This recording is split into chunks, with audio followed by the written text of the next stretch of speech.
Le rêve de liaison fixe entre le Maroc et l'Espagne, ce n'est pas un rêve contemporain, c'est un rêve qui dure au moins depuis le 19e siècle où certains ingénieurs ont imaginé un tunnel sous le détroit de Gibraltar. Et puis le rêve est resté rêve jusqu'aux années 70, et spécialement en 1979, lorsque le roi du Maroc, Hassan II, et son homologue espagnol ont parlé de concrétiser ce rêve-là et de passer du rêve à la réalité en créant deux sociétés étatiques pour pouvoir entamer des études sérieuses et déterminer la solution optimale pour pouvoir relier les deux royaumes entre eux.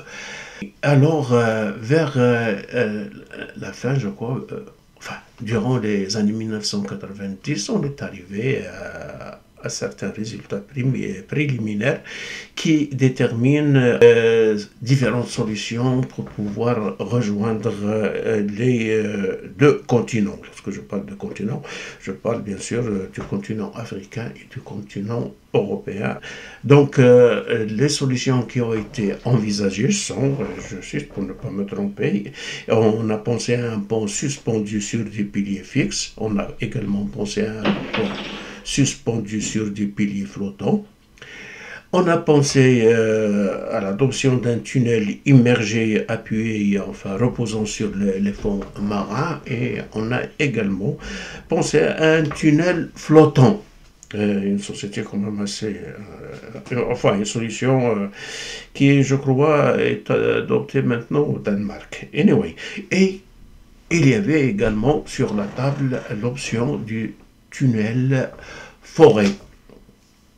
Donc, et puis après, bon, on ne parle plus de ce projet-là depuis des dizaines d'années. Sauf que ces derniers temps-là, le projet est revenu sur la scène médiatique et, pour cause, il y a eu des réunions des commissions maroco-espagnoles chargées de cette étude-là, ce qui fait les médias, et surtout les médias marocains et quelques médias maghrébins, ne parlent plus que de ce projet-là. Bon, les mauvaises langues médiatiques veulent que, du moment que l'Algérie avait et continue de rompre ses diplomatiques avec le Maroc, que les frontières entre le Maroc et l'Algérie sont fermées, le gazoduc passant par le Maroc vers l'Europe est fermé. Anyway, et l'Algérie avait aussi des problèmes diplomatiques avec l'Espagne. Donc, ces mauvaises langues médiatiques veulent que le lancement de ce projet ces derniers temps-là n'est nul autre que la réponse du berger à la bergère, enfin la réponse de l'Espagne et du Maroc à l'Algérie pour pouvoir un peu pousser. Mais en réalité, non. C'est pas du tout ça. Les sociétés étatiques espagnoles et marocaines ont continué quand même de travailler sur les options possibles et surtout, éliminer les contraintes qui pourraient, faire foirer ce projet-là. Et les contraintes sont assez nombreuses quand même. Il y a les contraintes physiographiques et il y a les contraintes humaines. Alors, parmi les contraintes physiographiques, citons la topographie du fond marin, citons le problème des courants marins, les courants de surface générés par les vents et les courants en profondeur. Et dans le détroit de Gibraltar, ces courants-là sont très très forts, ce qui fait ça va compromettre certaines des solutions envisagées. Que nous avons deux masses d'eau, l'une océanique, celle de l'océan Atlantique, et l'autre, celle de la Méditerranée, beaucoup plus petite, ce qui fait que ces deux masses d'eau reçoivent et absorbent des rayons solaires qui font augmenter les températures des deux masses d'eau. Et du moment que nous avons une masse qui reçoit beaucoup plus de chaleur que l'autre, automatiquement il va y avoir échange entre les deux masses à travers le détroit de Gibraltar. Alors, il y a aussi le changement des concentrations de sel dans les deux masses. Ces concentrations ne sont pas de même, ce qui également génère un certain transport d'eau plus salée vers les eaux moins salées, et ça crée ce qu'on appelle la circulation. Nous ramassons avec la température plus la concentration du sel. Nous ramassons avec ce que nous appelons la circulation thermohaline qui génère une sorte d'escalier roulant sur les masses d'eau. C'est d'ailleurs le même phénomène qui crée le Gulf Stream, qui apporte les eaux chaudes des tropiques vers la côte nord-européenne, et qui rend les températures européennes beaucoup plus clémentes, différemment à ce qui se passe par exemple au Canada. Il faut également souligner la tectonique, parce que dans le détroit de Gibraltar, il y a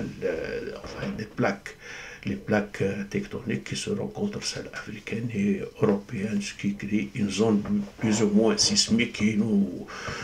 On se souvient de certains tremblements de terre qui ont été provoqués dans le secteur. Le tremblement de Lisbonne, qui date depuis le XXe siècle, a connu quand même un tremblement de terre à Al-Hoceima, et celui-là, on s'en souvient quand même un tout petit peu. Donc là, c'est juste pour dire que la zone a quand même une certaine sismicité assez complexe. Ajoutons à ça également la géologie. Si nous avons bien maîtrisé ces contraintes-là, on pourrait parler de la cartographie du fond marin. Actuellement, avec le positionnement GPS plus la performance des sonars, on peut obtenir des profondeurs de la mer instantanément, contrairement à ce qui se passait dans le temps. Maintenant, avec le positionnement GPS et les sonars performants, comme j'ai dit, c'est pratiquement instantané, ce qui fait qu'on arrive à cartographier les fonds marins d'une façon vraiment exceptionnelle et très précise. Donc, en cartographiant le détroit de Gibraltar, on s'est rendu compte que là où le continent africain est le plus proche du continent européen, c'est-à-dire à peu près 13-14 km, c'est là où il y a les fonds les plus profonds.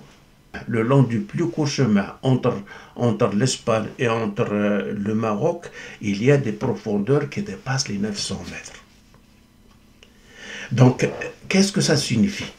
Ça signifie que ça écarte automatiquement à cet endroit précis de construire des piliers, parce que ces piliers-là, ils vont avoir au moins 1 kilomètre et quelques. Il y a les 900 mètres sous la mer, et il faut les élever d'une certaine distance raisonnable pour ne pas gêner la navigation. Et la navigation dans le on va revenir là-dessus, elle est vraiment très intense. Ça élimine ça, mais ça élimine également de creuser un tunnel. Pourquoi?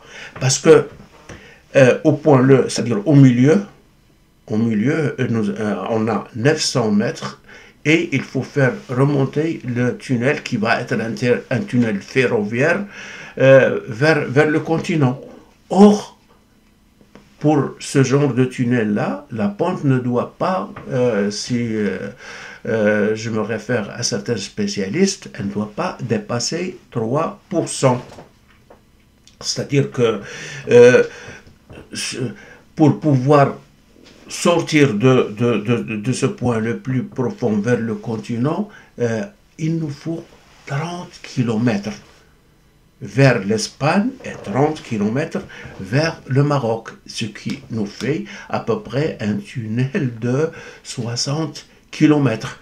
Mais le problème, encore, c'est une fois qu'on arrive à la verticale, il faut qu'on arrive à la verticale des plages, c'est-à-dire de la ligne de côte, le relief continental commence à monter.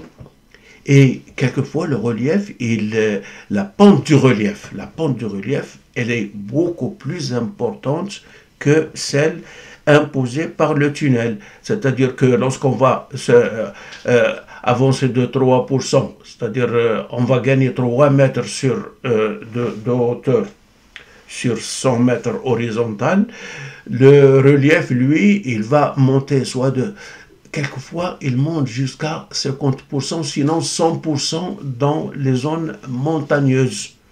Donc, si on continue tout droit, on ne va pas sortir du tunnel.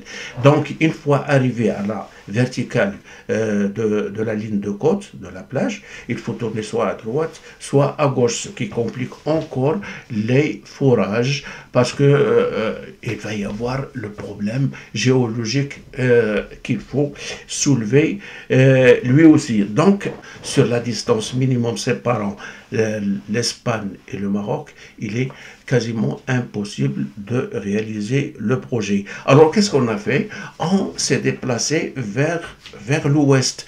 Et vers l'ouest, qu'est-ce qu'on découvre sur les cartes bathymétriques?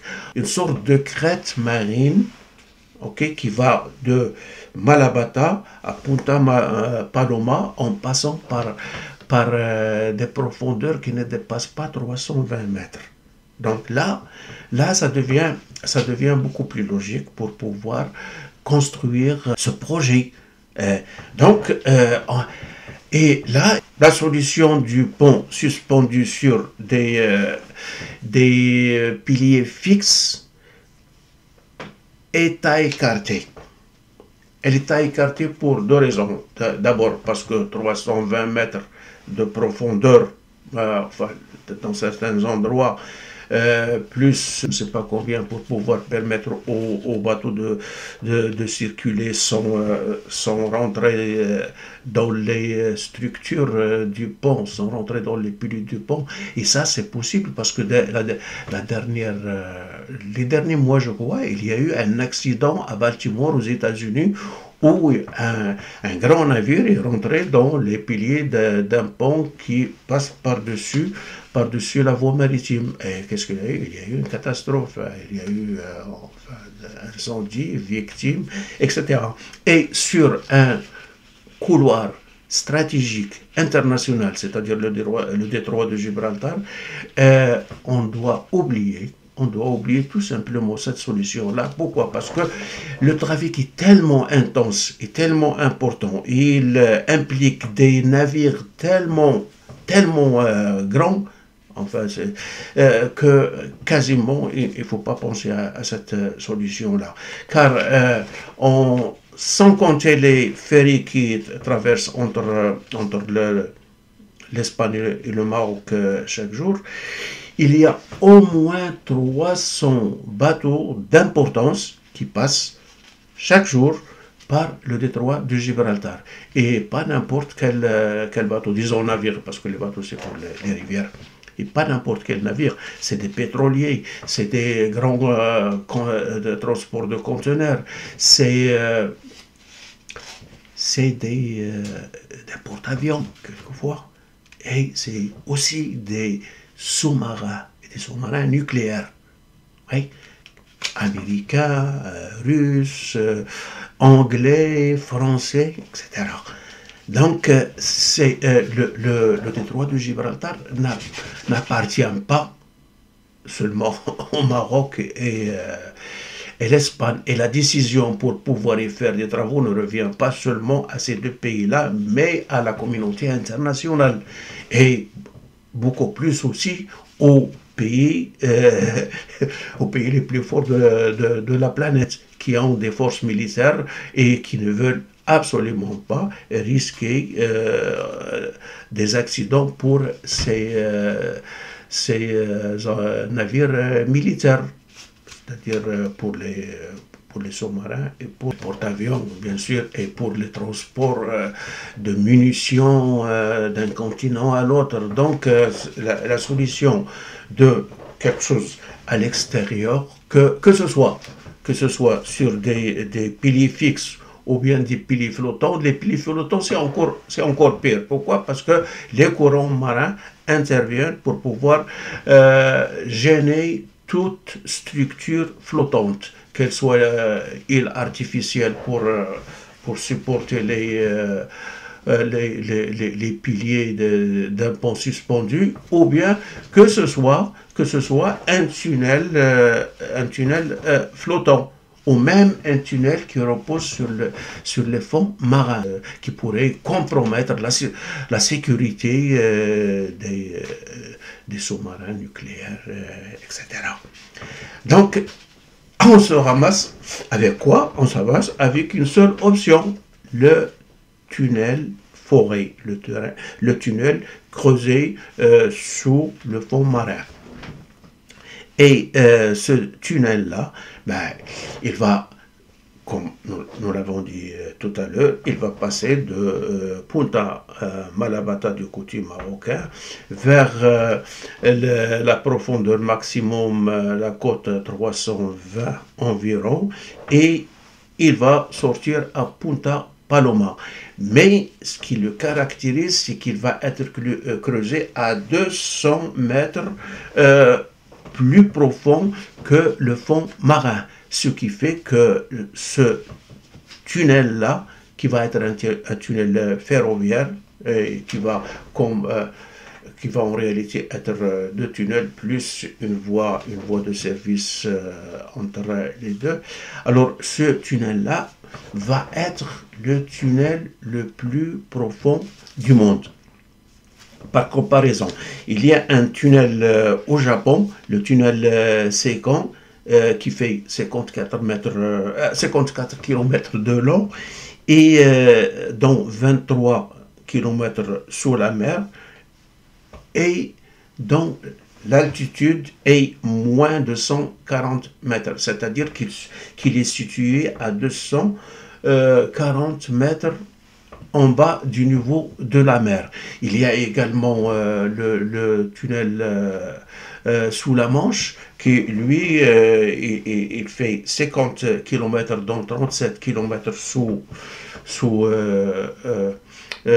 la mer, et dont la profondeur ne dépasse pas les 100 mètres. Je crois que c'est aux alentours de 75 mètres. Or, le tunnel, Maroc-Espagne, va lui atteindre des profondeurs maximales de 500 mètres. Et sa longueur, elle va être aux alentours de 42 km. Aux alentours de 42 km, ça vaut mieux que les 60 km qui auraient pu être générés par le choix des deux points les plus proches de l'Espagne et du Maroc. Donc, le tracé,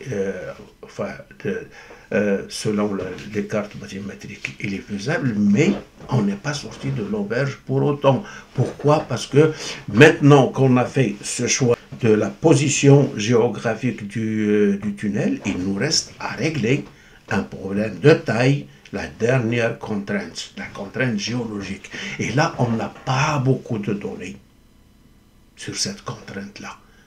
Il paraît que ce fond-là, il est constitué de friches, c'est-à-dire c'est une succession de couches de grès, si je me souviens bien, d'argile, de marne et quelquefois de sable. Donc, ce sont toutes des matériaux qui sont plus ou moins instables et qui posent certains problèmes pour la construction et pour le forage d'un tunnel. Donc, parce qu'il n'y a pas juste le forage, il faut également soutenir, maintenir les structures avec du béton armé. Et ça là, tant qu'on ne connaît pas ces profils géologiques, on ne peut pas estimer le coût par kilomètre de forage. Et donc, on ne peut pas lancer d'appel d'offres international pour la construction de ce tunnel-là. Donc, tant qu'on ne résout pas la contrainte géologique, il serait difficile de trouver des bailleurs de fonds pour le projet. Il serait impossible de lancer un appel d'offres. Donc, on est actuellement avec quoi? On est actuellement avec un avant-projet. On n'est pas encore au projet. Et alors là, les gens qui rêvent que le tunnel va être inauguré avant le lancement de la Coupe du Monde 2030 organisée par le Maroc, l'Espagne et le Portugal, ces gens-là, je crois qu'ils vont être déçus.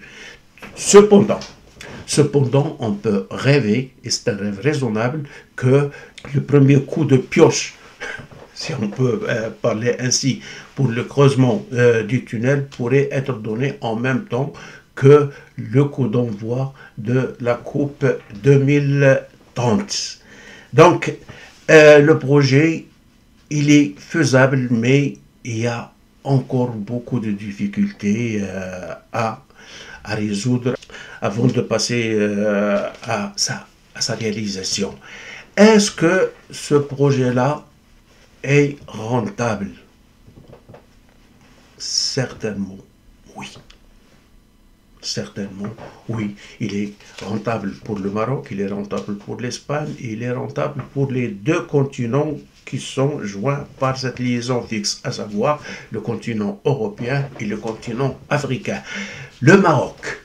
Qu'est-ce que le Maroc a gagné dans ce projet-là? Je crois que le Maroc est parmi les plus grands gagnants de ce projet-là, ne serait-ce que par le fait qu'il va optimiser ses initiatives de transport et notamment d'intégration du Sahel et de l'Afrique dans le transport intermodal marocain. Alors,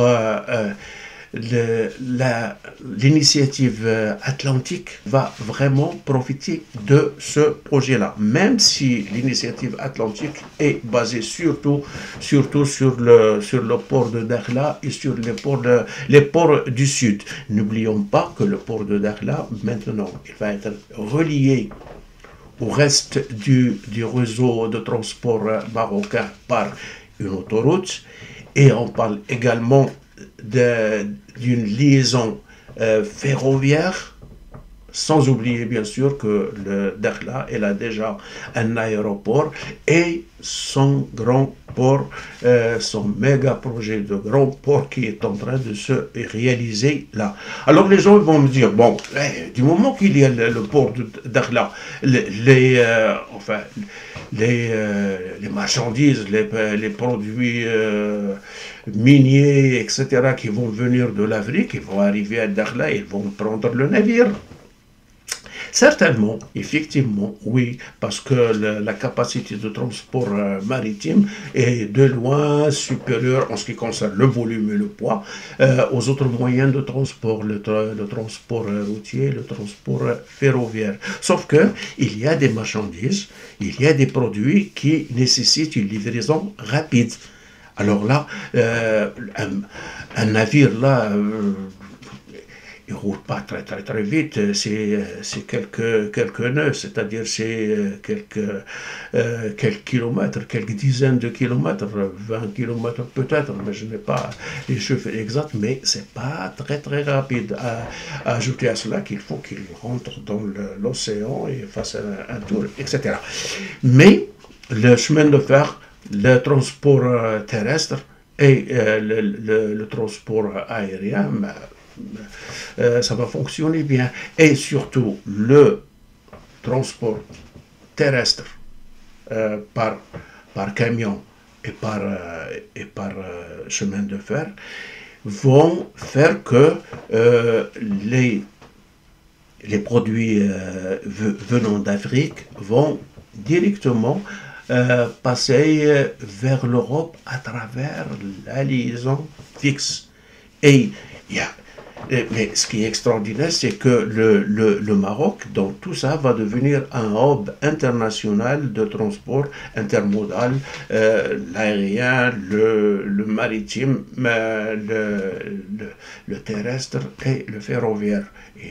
Et même ces grands pôles maritimes vont être joints à travers ces liaisons terrestres-là. Je parle de Tangimed et de Dakhla.